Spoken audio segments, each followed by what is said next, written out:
Hello students, so in this lecture we are going to talk about the meristematic tissue. Previous lecture में we did talk about the whole chart about the plant tissue and the animal tissue और मैंने आपको बोला था कि ये chart आपको prepare करना है. प्रिपेयर करो, किस तरीके से प्रिपेयर करना है. So once you watch the lecture आपको चार्ट बना के मुझे व्हाट्सएप भी करना था. तो काफ़ी सारे लोगों ने मुझे व्हाट्सएप नहीं करा है वो चार्ट. ठीक है, सो मेक श्योर कि आप उस चार्ट को ड्रॉ करके व्हाट्सएप करो मुझे और उस चार्ट को अच्छे से प्रिपेयर भी करना है. You have to prepare the chart properly as well. ठीक है.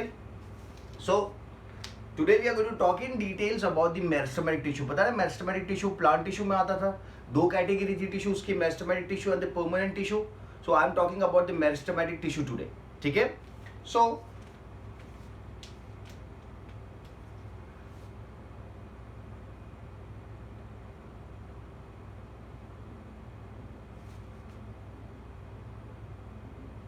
meristematic tissue.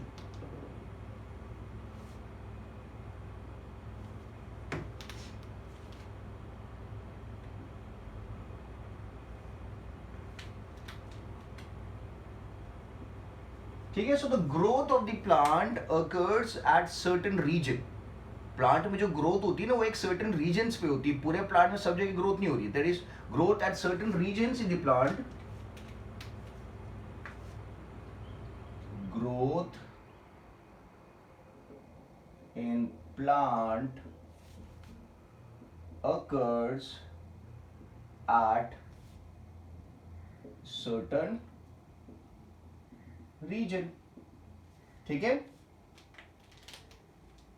और वो जो certain region है जहां पे ग्रोथ हो रही है, that certain region where the growth is taking place is termed as merist. और वहां पे जो चीज प्रेजेंट होगी उस रीजन में, that is going to be termed as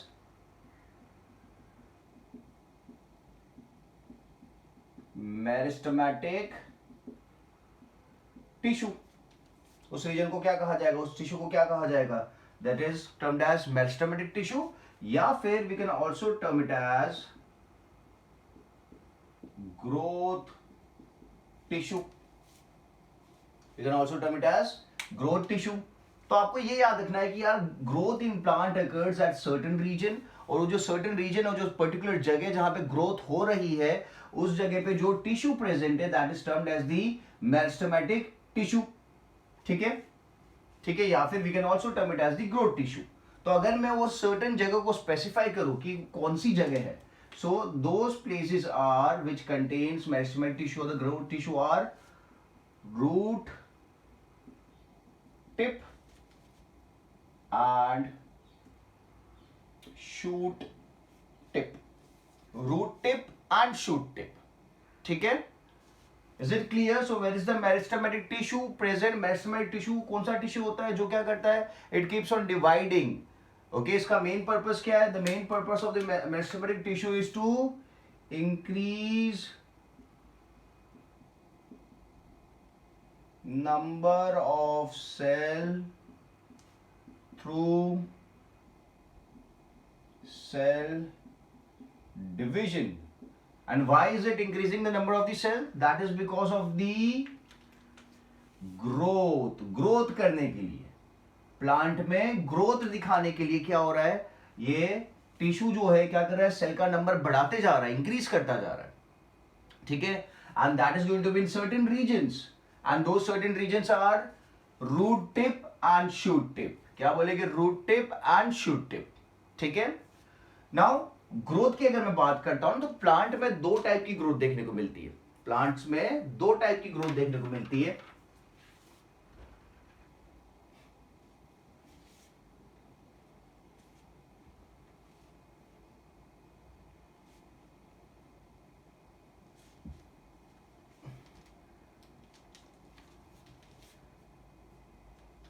There's two type of growth found in plants.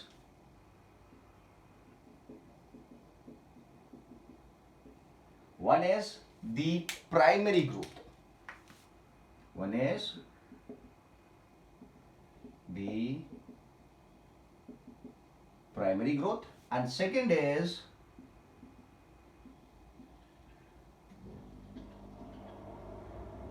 ठीक है. You have to remember this कि plant shows two types of growth. One is primary growth, second is secondary growth. ठीक है. Now what happens in the primary growth, तो primary growth में plant अपने आप के ब्रांचेस डेवलप करता है, अपनी हाइट अटेन करता है, it attains height, develops branches. It attains height and develop branches. Okay, this is known as the primary growth. या फिर develop branches, develop leaves. ठीक है. सेकेंडरी स्ट्रक्चर में क्या होता है? सेकेंडरी स्ट्रक्चर में प्लांट अटेन्स इट्स गर्थ,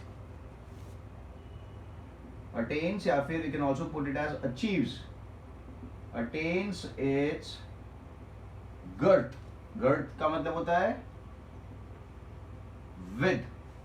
ओके, जैसा आपने देखा for example if you neem का अगर आप ट्री है तो नीम के ट्री को अगर आप उगाते हो तो जब आप स्टार्टिंग में उगा रहे हो तो वो एकदम उसका जो स्टेम होगा ना वो एकदम सा पतला सा होगा, वीक होगा, ओके, फ्रेजाइल होगा, थोड़ा सा छोटे छोटे से लीव्स बाहर आएंगे. फिर जैसे जैसे टाइम पास होता जाएगा ये जो स्टेम है ये पहले तो आपका ट्री है काफी बड़ा हो जाएगा, फिर ये जो स्टेम है इसकी विड्थ बढ़ने लगेगी. क्या होने लगेगा? विड्थ बढ़ने लगेगी. ठीक है, तो जब विड्थ बढ़ने लग रही है ना, तो that is known as the girth, increase in the girth, and that is the part of the secondary tissue. Okay, that is known as the secondary growth. ठीक है, तो प्लांट में दो टाइप की ग्रोथ देखने को मिलेगी. जब आपने सीड को डाला तो जब प्लांट ग्रो करना चालू करेगा उस टाइम पे उसका स्टेम काफी वीक होगा, ठीक है, काफी ग्रीन कलर का होगा. बट जैसे जैसे वो ग्रो करेगा, ओके, मैंगो ट्री अगर आपने उगाया, मैंगो का सीड आपने सॉइल में डाला, तो जो इनिशियल ग्रोथ होगी उसमें उसका जो स्टेम पोर्शन होता है ना, स्टेम आपको पता है ना, ओके, स्टेम जो पोर्शन होता है वो पोर्शन क्या होगा? एकदम ग्रीन कलर का होगा और वीक होगा. बट जैसे टाइम पास होता जाएगा वो वही स्टेम क्या हो जाएगा? It would increase in size, it would increase in the girth, और क्या हो जाएगा? ब्राउनिश कलर का हो जाएगा. So that is known as the secondary growth. ठीक है, so plant shows two type of growth, that is primary growth and the secondary growth. ठीक है, नाउ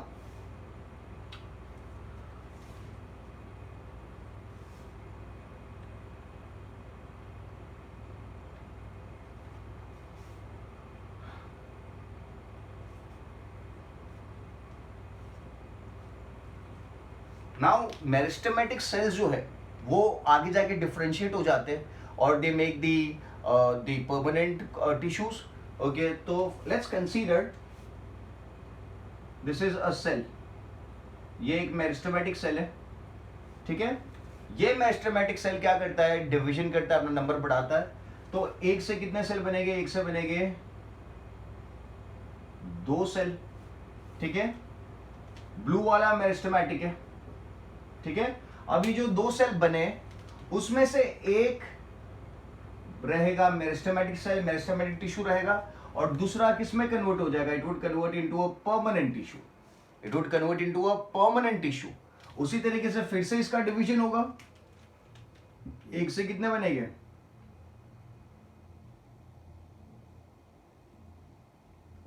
एक से 2 बनेंगे, और ये वाला तो प्रेजेंट है ही. ये दोनों मेरिस्टेमेटिक, सॉरी, एक मेरिस्टेमेटिक दूसरा परमानेंट टिश्यू, ये परमानेंट टिश्यू प्रेजेंट तो था ही. उसी तरीके से फिर से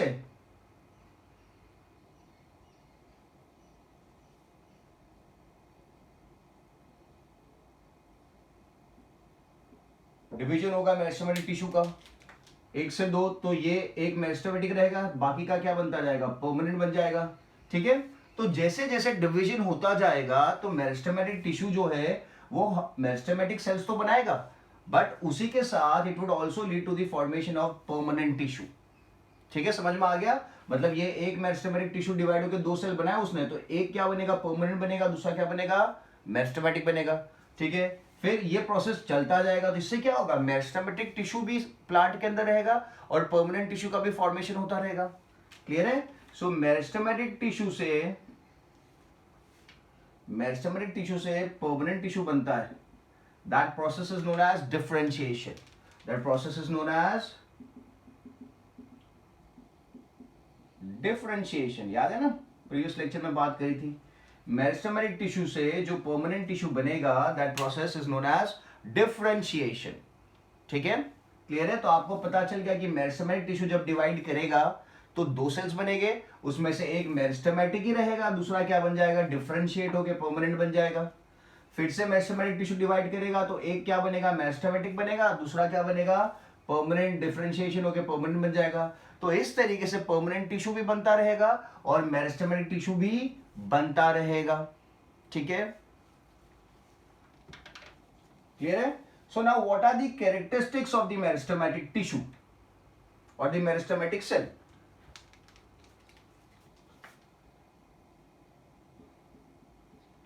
कैरेक्टरिस्टिक आपको कैसे पता चलेगा कि यार ये मेरिस्टेमेटिक टिश्यू है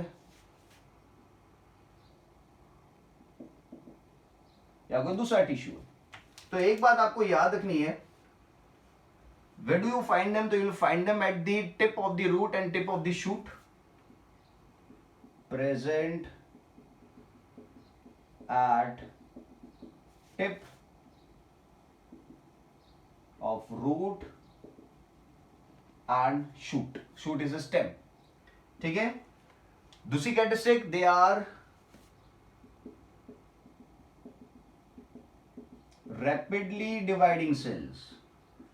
से डिवाइडिंग का मतलब होता है नंबर बढ़ाना, बायोलॉजी में डिवाइडिंग का मतलब होता है multiplication, to increase the number. ठीक है, और क्या देखने को मिलेगा? So they have a dense cytoplasm, they have dense cytoplasm आपको देखने को मिलेगा।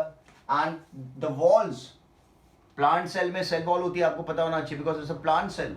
So they have a thin cellulose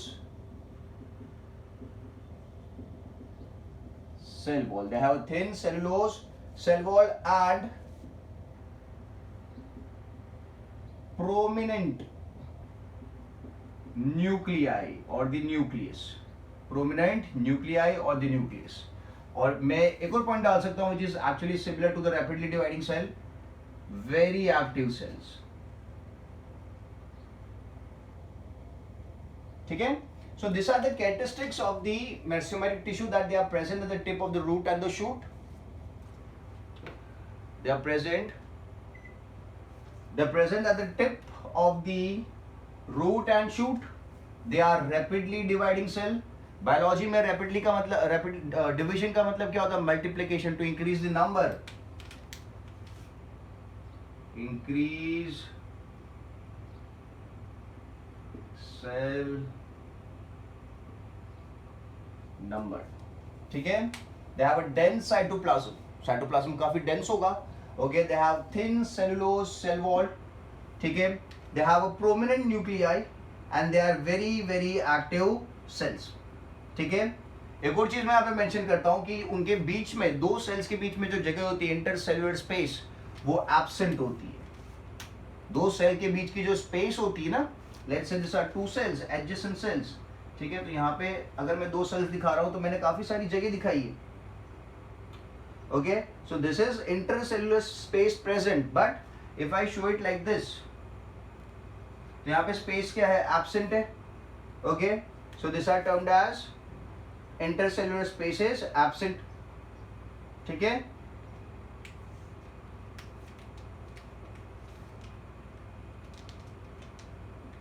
क्या लिखते हैं, इंटर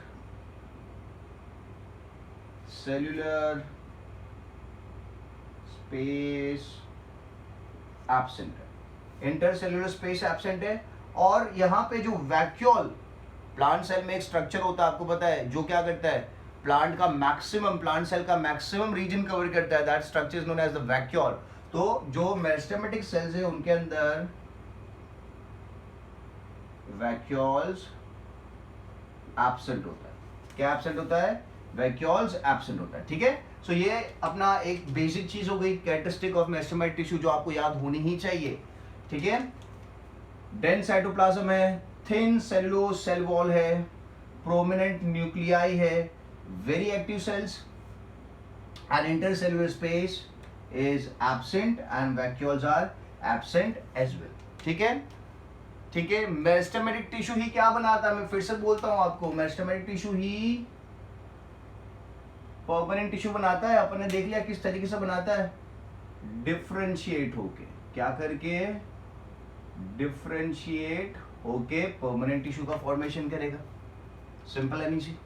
ठीक है, so now let's talk about different types of meristematic tissue. कितने टाइप के मेरिस्टेमेटिक टिश्यू? ओके, हर एक टिश्यू की कैरेक्टरिस्टिक तो ये ही होने वाली है। ठीक है,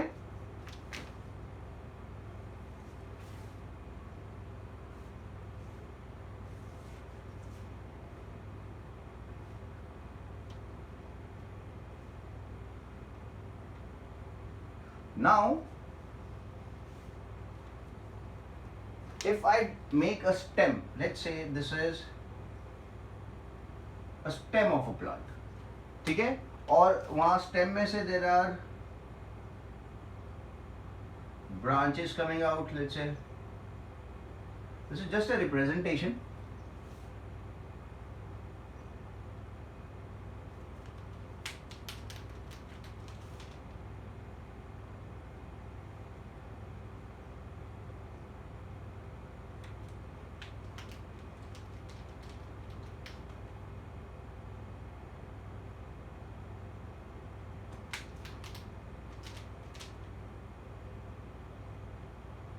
ठीक है, ठीक है, so this is a typical plant और मैं टिपिकल स्टेम बना रखा है। और अगर नीचे की तरफ देखें अपन यहाँ पे,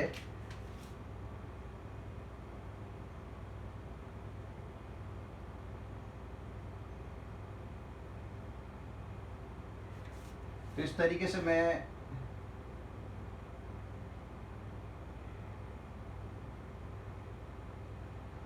रूट हेयर्स भी दिखाता हूँ, रूट भी दिखा देता हूँ।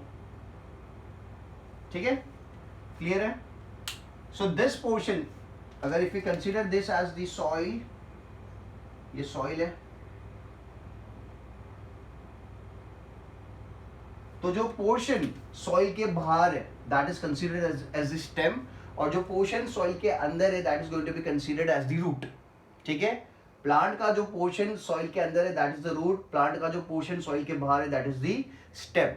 ठीक है, so what I said is कि मेरिस्टेमेटिक टिश्यू कहां प्रेजेंट होगा? तो एक तो प्रेजेंट होगा at the tip of the shoot, shoot मतलब स्टेम, यहां पे टिप पे प्रेजेंट होगा, क्योंकि प्लांट को अपनी लेंथ बढ़ानी है ना, प्लांट को अपनी लेंथ बढ़ानी है। तो लेंथ अगर बढ़ानी है तो टिश्यू यहां पे प्रेजेंट होगा, तो ही प्लांट की टिप ग्रो करती जाएगी। आपने प्लांट्स को ग्रो करते हुए देखा ही होगा ना आपने कि किस तरीके से ग्रो करना है। अगर नहीं देखा तो आप ऑब्जर्व करना, अगर आपके घर पे पॉटेड प्लांट्स है तो देखना हाउ आर दे ग्रोइंग, उनका टिप ग्रो कर रहा है या वो ऐसे बड़े होते जा रहे हैं, उनकी विड्थ बढ़ रही है, उनका टिप ग्रो करेगा। ठीक है, अब जैसे जैसे टिप ग्रो करता जाएगा, प्लांट की लेंथ बढ़ती जाएगी, तो रूट्स को भी ग्रो करना पड़ेगा, roots have to grow as well, the roots have to grow as well, क्योंकि अगर ये पोर्शन काफी बड़ा हो जाता है, काफी लंबा हो जाता है और रूट्स काफी छोटी होगी, तो रूट्स का जो फंक्शन है that is absorption of water and minerals, वो ठीक से नहीं हो पाएगा, क्योंकि इतने लंबे स्टेम को पानी और मिनरल्स का सप्लाई फिर कम हो जाएगा। तो इसलिए रूट्स भी ग्रो करेगी, तो रूट्स की ग्रोथ भी कहां से होगी? उसकी टिप से, the tip of the root, है ना। तो यहां पे भी ग्रोथ होगा the tip of the root, और यहां पे भी ग्रोथ होगा that is the shoot. Clear है? So I put it down,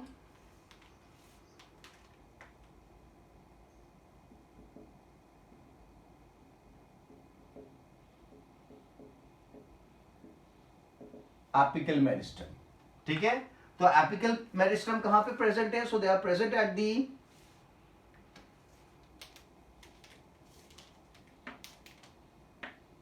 growing tips of shoot and root, shoot and root पे आपको दिख रहा है। ठीक है, किस काम में आ रहा है? So it is helpful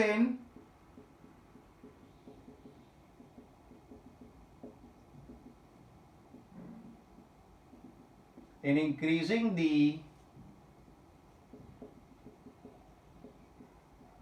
length of the plant, it is helpful in increasing the length of the plant। ठीक है, प्लांट की लेंथ इसकी वजह से बढ़ेगी। ठीक है, क्लियर है. We can also term this tissue as the promeristem. Okay, I can consider the meristematic tissue this as the promeristem. So promeristem जो है, okay, it's actively dividing cell giving rise to other meristem. Promeristem keeps on dividing continuously, keeps on dividing continuously, leading to the formation of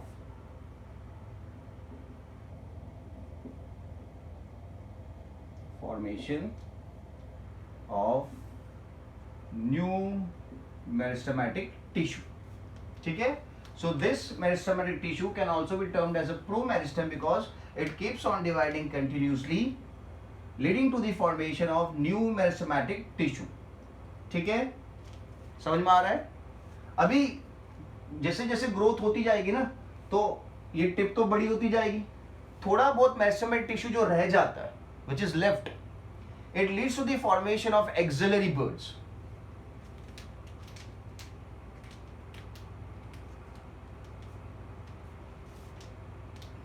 during elongation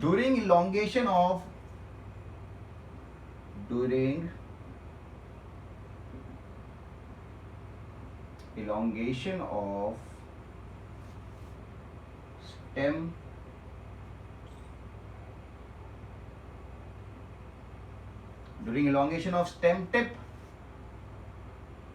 some of the meristematic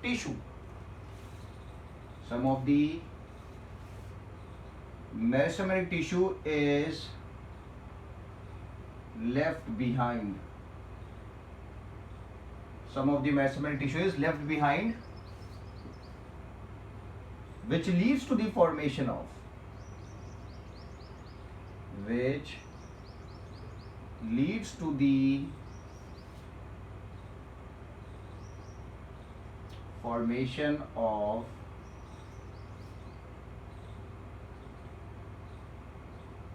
axillary bud. किसका formation करता है? Some of the meristematic tissue which is left behind, okay, during the elongation of stem tip, जो meristematic tissue बाकी रह जाता है, it leads to the formation of axillary buds. किसका formation करता है? एक्सिलरी बर्ड्स का फॉर्मेशन करता है. और ये एक्सिलरी बर्ड्स क्या बनाते हैं? They form, they're responsible for the formation of flowers and branch. ये क्या बनाएंगे? दे वुड फॉर्म ब्रांचेस का फॉर्मेशन करेंगे, या फिर they would form the flowers. ठीक है, तो अब आपको ये भी पता चल गया कि फ्लावर्स और ब्रांच का फॉर्मेशन कौन करता है. तो फ्लावर्स और ब्रांच का फॉर्मेशन वही मेरिस्टेमेटिक टिश्यू करता है जो शूट की टिप पे प्रेजेंट था. जैसे जैसे टिप ग्रो करके लंबी हो गई, जो मेरिस्टेमेटिक टिश्यू पीछे रह गया. During the elongation of stem tip, some of the meristematic tissue is left behind. जो टिश्यू पीछे रह गया, okay, let's say इसकी ग्रोथ हो गई काफी, ये ग्रोथ हो गई काफी, ठीक है. ठीक है, तो यही टिश्यू अब क्या बनाएगा? यही टिश्यू बनाएगा अब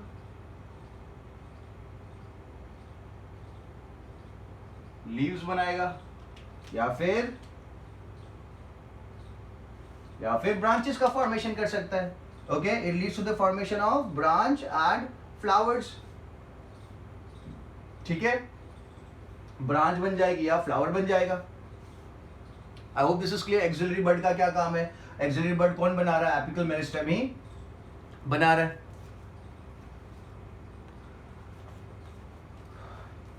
सिंपल एंड इजी. ठीक है, you can also put it as कि मैंने यहाँ पे लिखा it helps in increasing of the length of the plant. We can also put it as it helps in the linear growth of plant. It helps in the linear growth of plant, या फिर आप लिख सकते हो it is helpful in increasing the length of the plant.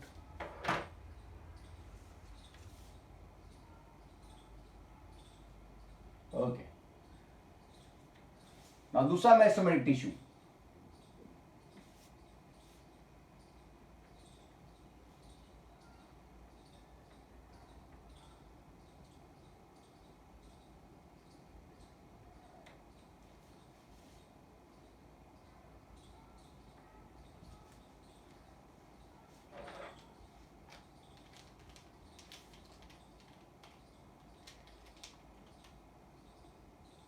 ठीक है.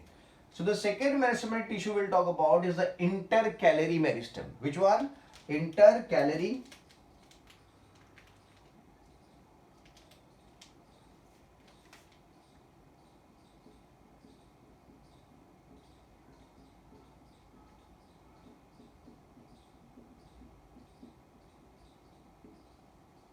What is the intercalary meristem? So intercalary meristem is present at the base of leaves. It is present at the base of leaves, or it is present at the internodes.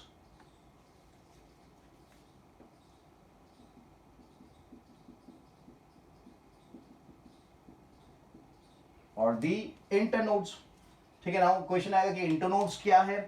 तो internodes वो reason है, let's say this is a internode, this is a node, this is a node,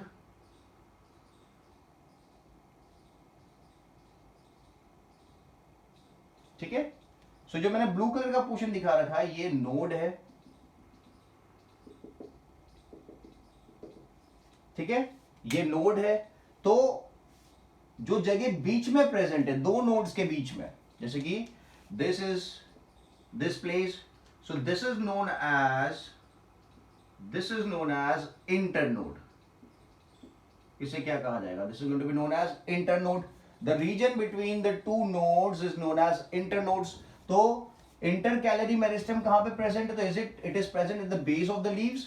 तो base of the leaves मतलब मैं यहां दिखा देता हूं. चलो यहां पे this are the base of the leaves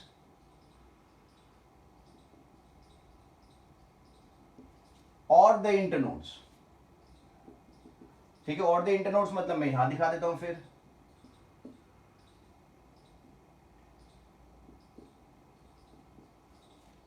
समझ में आया? सो ब्लैक में जो है वो अपना क्या हो गया? This is the intercalary meristem. अब इंटर मेरिस्टेमेटिक टिश्यू मतलब वो क्या करेगा? डिवाइड करेगा. ठीक है. सी यहां पे एक इंपॉर्टेंट एग्जांपल मैं आपको बताता हूं. आपने अगर ग्रेजिंग एनिमल्स को देखा है, अगर आप ग्रास का एग्जांपल लो, तो गाय जब घास खाती है, ठीक है, तो what is going to happen is, let's see if this is a grass. ठीक है, तो गाय जब भी ग्रास ग्रेज करेगी तो वो पूरा ग्रास नहीं खाती है, वो आधा ही ग्रास खाती है. ठीक है. तो जो मैंने पहली बात करी, मैंने बोला कि यार टिश्यू कहां प्रेजेंट होता है? टिप पे प्रेजेंट होता है. तो अगर आप यहां पे कंसीडर करो कि यहां से गाय ने खा लिया घास, तो टिप चली गई. तो टिप अगर चली गई तो ये तो ग्रो कर ही नहीं पाएगा, ये तो इतना ही रह जाएगा क्योंकि ट्रिप खत्म हो गई, टिप को गाय खा गई. तो यहां पे क्या होता है? जो इंटरकैलरी मेरिस्टम प्रेजेंट होते हैं बीच में, वो क्या करेंगे? That would again help in the growth of the plant. Okay, ये मेरिस्टेमेटिक है तो ये क्या करेगा? फिर से ग्रोथ चालू कर देंगे. जितनी बार गाय ग्रेजिंग करेगी उतनी बार ये जो इंटरकैलरी मेरिस्टम है ये क्या करेंगे? फिर से ग्रोथ इनिशिएट करेंगे. समझ में आ गया? सो टिप पे तो प्रेजेंट है, टिप के अलावा यहाँ पे भी प्रेजेंट है, इंटरनोड्स पे, लीफ के बेस पे.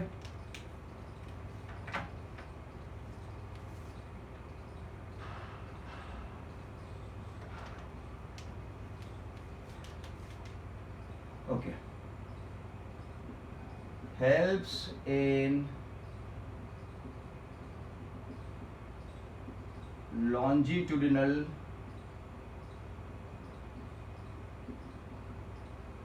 growth of plant. ठीक है, it helps in longitudinal growth of plant. ठीक है, या फिर आप बोल सकते हो इलॉन्गेशन में भी हेल्प कर रहा है, ये भी इलॉन्गेशन में हेल्प करेगा ही. और क्या कर रहा है ये? सो दूसरी ये चीज जो कर रहा है दैट इज ग्रास का एग्जांपल लिया, फाउंड इन ग्रास. ओके, और ग्रास में क्या कर रहा है? Okay, it helps in regeneration.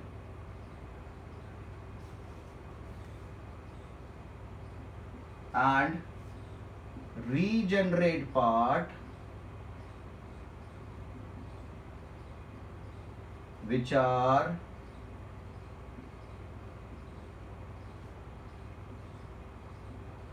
eaten by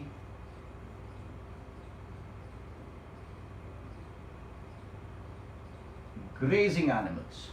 ठीक है, ग्रेजिंग एनिमल्स टिप खा जाएंगे. ओके, ये यहाँ से इतना प्लांट खा गए तो यहाँ से क्या हो जाएगा, फिर से ग्रोथ चालू हो जाएगी. ठीक है, so it is found, example में अपन लिख रहे हैं, it is found in grasses. और ग्रासेस में क्या करेगा? Found in grasses and regenerate parts which are eaten by grazing animals. ठीक है, लॉन्जिट्यूडनल ग्रोथ में हेल्प कर रहा है. कहाँ प्रेजेंट है? Base of leaves and internodes. Internodes मैंने आपको बता दिया, this is known as node. जहां से लीफ अराइज हो रही है दैट इज नोड. तो नोड के बीच का रीजन जो है that is termed as internode. That is termed as internode.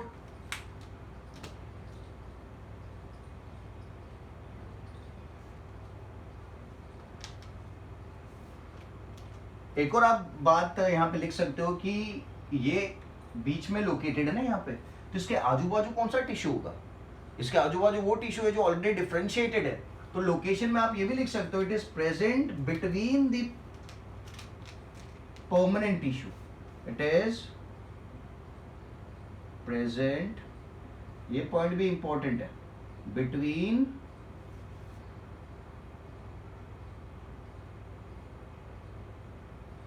Permanent tissue. ये प्लांट की तो ग्रोथ हो चुकी है ना, तो प्लांट की ग्रोथ हो चुकी है मतलब यहां पे सब कौन सा टिश्यू होगा? परमानेंट टिश्यू होगा. और उसके बीच में ये मेरिस्टेमेटिक टिश्यू प्रेजेंट है. ठीक है, present between the permanent tissue भी आप लिख सकते हो.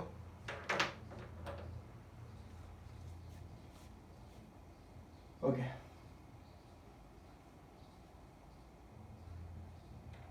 सो apical meristem and intercalary meristem.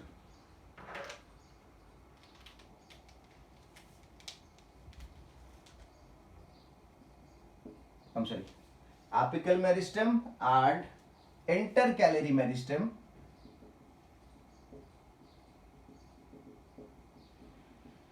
and intercalary meristem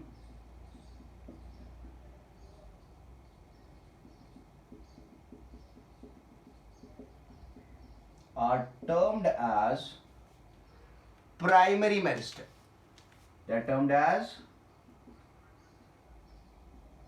primary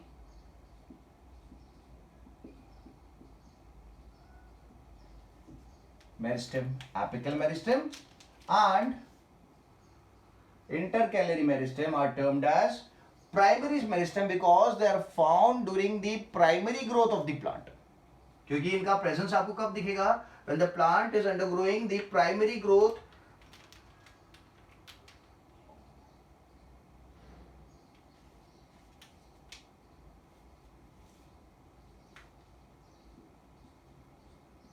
found because the apical meristem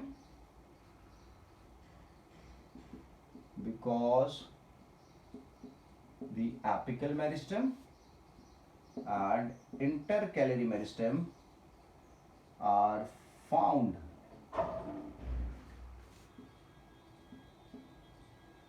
during the early stages or early growth of plants, या फिर जो मैंने आपको बात बताई थी प्राइमरी ग्रोथ, कब देखने को मिलेंगे? प्राइमरी ग्रोथ के टाइम पे ही देखने को मिलेंगे, बाकी आपको देखने को नहीं मिलेगी.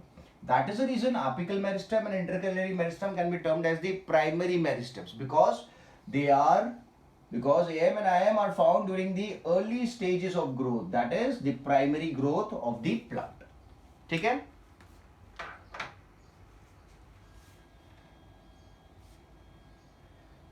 अब कौन सा है?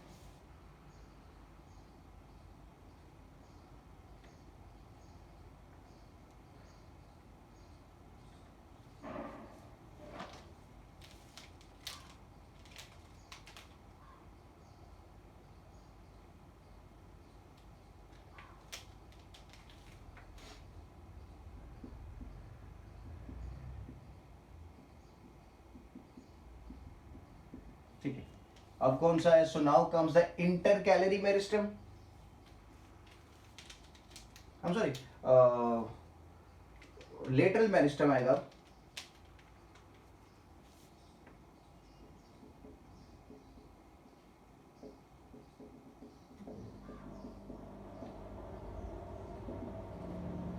So where is a lateral meristem present?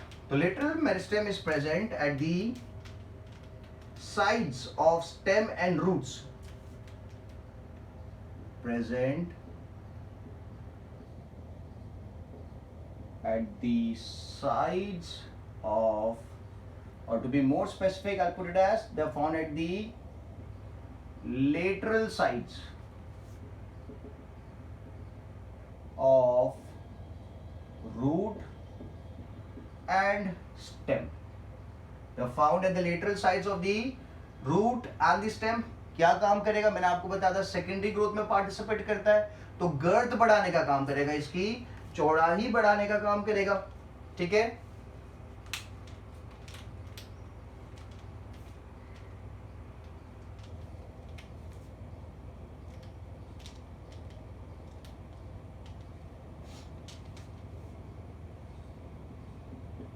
helps in increasing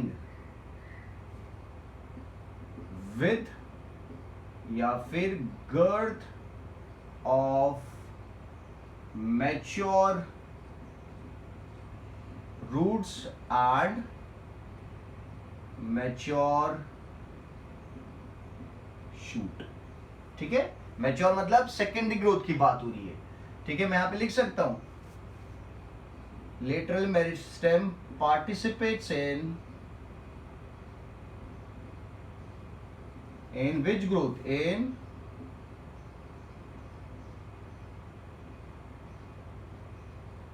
secondary growth। lateral meristem participates in secondary growth। ठीक है, यूजुअली इनका अकरेंस आपको दिखेगा beneath the bark of the tree। कहां पे दिखेगा? beneath the ट्री का जो बार्क होता है, बाहर का जो रीजन होता है ना, और स्टेम का जो पोर्शन होता है उसे बार्क कहा जाता है। तो आपको लेटरल मेरिस्टेम कहां देखने को मिलेगा? They are found beneath the bark of the tree and they are termed as cork cambium. It is termed as cork cambium. And आपको वेस्कुलर बंडल्स में भी देखने को मिलेंगे, in the vascular bundles, and they are termed as vascular cambium. तो मैं यहां पे लिखता हूं, इंपॉर्टेंट पॉइंट है, फाउंड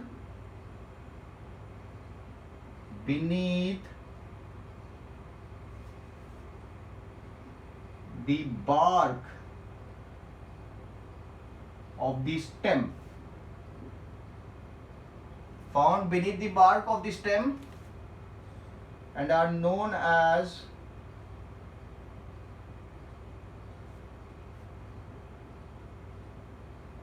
cork cambium। क्या कहा जाता है इसे? Cork cambium. सेकेंडरी ग्रोथ की बात हो रही है यहाँ पे, I am talking about the secondary growth. It is also found in the vascular bundles. Vascular bundles is xylem and phloem। It is found in the vascular bundles, found in the vascular bundles, that is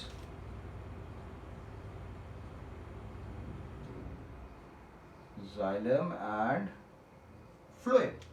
Found in the vascular bundles, that is xylem and phloem, and known as